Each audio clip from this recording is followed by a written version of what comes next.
Has anyone seen Maria Costadas? I heard that she needed to get into the storage room, so here's the key. Thank you, Maria. Okay, where are the kids? Let me see your hands. All righty. You remember where we left the Israelites? Where did we leave the children of Israel? Who can speak it up and tell me? Where did we leave them? No, they got out of Egypt. They wanted to go back to Egypt, and God got very mad at them. But we left them in the desert. They were supposed to go into the promised land, right?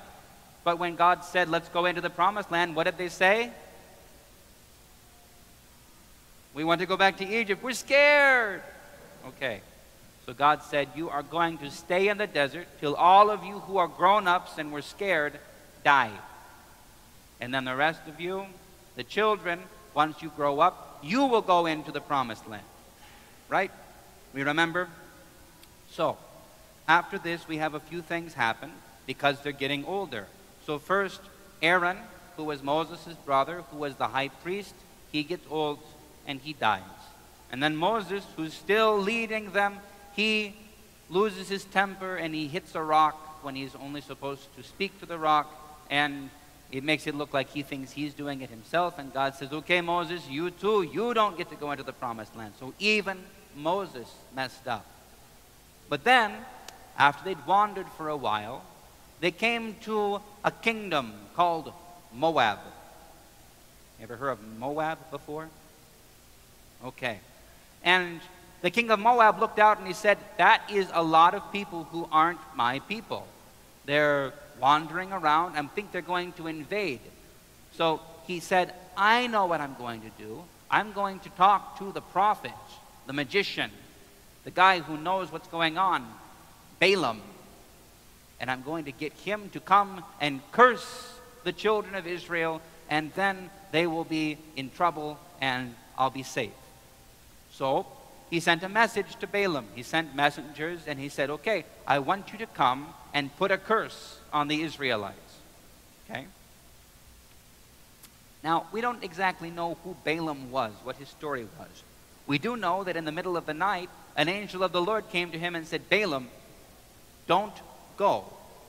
This people that he wants you to curse, they're my people. Don't curse them. So Balaam told the messengers of the king, sorry, I can't go. And they went back. And then the king sent them back again, offering money. And he said, come on, Balaam, I'll pay you a lot of money if you'll come and curse the children of Israel. And he went and prayed about it, and God sent an angel again to say, no, don't go. And then, rather than the angel says, you know, go, but you will bless them, not curse them. Right? So, Balaam finally goes, but in his mind he's thinking, well, maybe I won't bless them, I'll curse them, and then I get the money.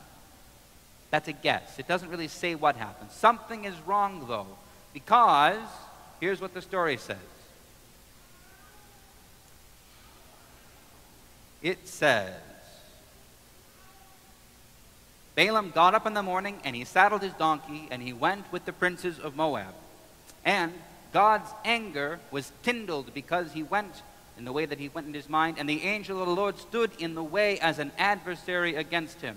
And he was on his donkey, and the donkey saw the angel of the Lord standing in the way with a sword in the hand. And the donkey turned aside and ran across a field. And Balaam took his stick and hit the donkey to get back on the road, because the donkey sees the angel and Balaam doesn't. This is a good story, right? I always liked this story.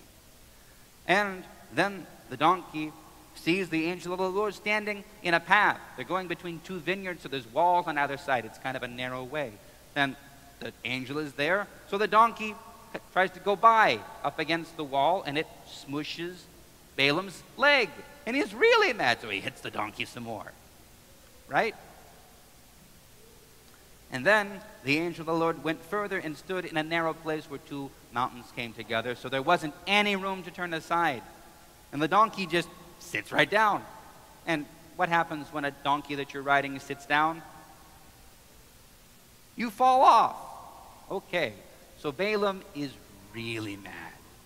And he says, I'm going to, so he's hitting the donkey some more. And then the most amazing verse in the Bible, maybe. The Lord opened the mouth of the donkey, and she said to Balaam, what have I done to you that you have beaten me up these 3 times? So Balaam is having a weird day, right? His donkey won't go where he wants it to go. He's hitting it, and all of a sudden it's talking to him. Balaam thinks he didn't get enough sleep the night before. And Balaam says, I'm meat, but the donkey's talking. Balaam's going to talk right back. He says, okay, I'm beating you up because you turned aside. You won't go where you're supposed to go, and you just sat down and knocked me off the donkey, off of yourself. This is ridiculous. You're not doing what you're supposed to do. I wish I had a sword because I'd kill you if I could. And the donkey says, I'm your donkey. You've ridden on me since I was young. Did I ever do anything like this before? And Balaam says, no, you've been a good donkey to me. Thinking this is the strangest conversation I have ever had in my life. I'm talking to my horse, donkey, but you know. And then the Lord opened Balaam's eyes, and he saw the angel of the Lord with its sword. And the angel said to him, why have you beaten up your donkey? You would be dead if your donkey hadn't seen me and tried to save your life. So Balaam said, I have sinned. So I'll go back home if you want me to. And the angel said, no, but put away the idea of getting any money for this trip. No money. You need to bless the children of Israel. So Balaam goes, and we'll talk about that story next week, because how do you think the king of Moab is going to feel when the guy he's offering money to come and curse the children of Israel comes and says nice things about them instead? He has a really bad day. So with that, I want you to remember the simple point of this. Because remember, God did tell Balaam it's okay to go, but go to bless, not to curse. But Balaam was still holding on to what he wanted. He wanted to curse the Israelites so he could get some money. It matters. The point is not only what we do, but what's in our mind and our heart, the reason that we do it. And if our motivation is wrong, even if it looks like we're doing the right thing, everything will be broken and messed up. We need to work to have the right reasons in our mind and our heart. So, with that in mind, let's stand up. Young people, go to the back, come down the front again, come for Holy Communion, and then off to Sunday school. Remember, there's a luncheon afterwards, so we hope you all stay. Oh, final announcement for the altar boys. Next Sunday, check the bulletin to be sure, but after the liturgy, there will be an altar boy orientation after Sunday school is over.